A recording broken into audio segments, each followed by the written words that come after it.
का बतावे इतने जो आगे आगे कोई कहने को चलोगो कोई कहने को चलोगो हमारे क्या लाग है। तो तू हमसे काय को कह रही है? बोलो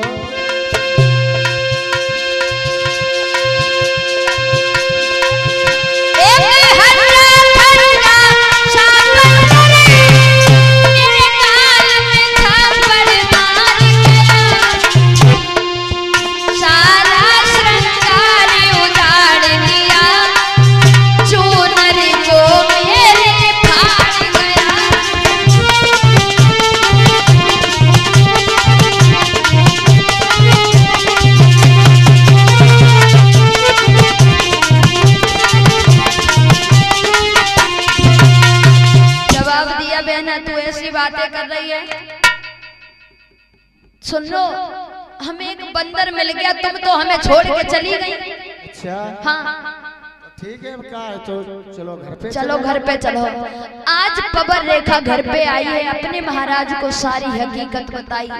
धीरे धीरे धीरे धीरे समय व्यतीत हो जाने के बाद में आज पवन रेखा गर्भ से है। जब पवन रेखा के गर्भ से पुत्र का जब एक जन्म हुआ है भक्तों, तो क्या हुआ है?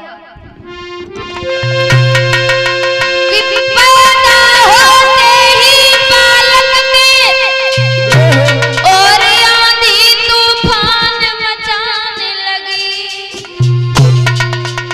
बिजली चमकी, आकाश हिला और महाप्रलय दिखलाने लगी।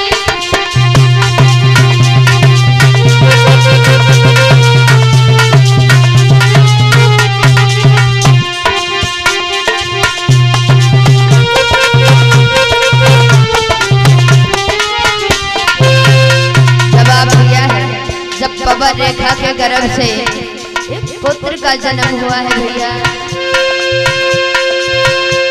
पैदा होते ही बालक में आंधी तूफान मचाने लगी, बिजली चमकी, आकाश हिला और महाप्रलय दिखलाने लगी।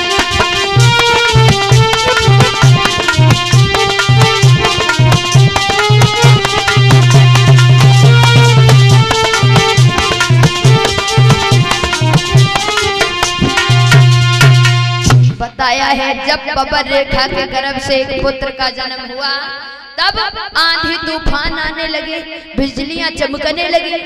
महाराज उग्रसेन ने समझ लिया कि किसी राक्षस का जन्म हुआ है। धीरे धीरे समय व्यतीत होता चला गया। पवन रेखा के गर्भ से जो पुत्र का जन्म हुआ था उसका नाम भोजराज कंस रख दिया। आज धीरे धीरे वो बड़ा होने लगा है सियाना।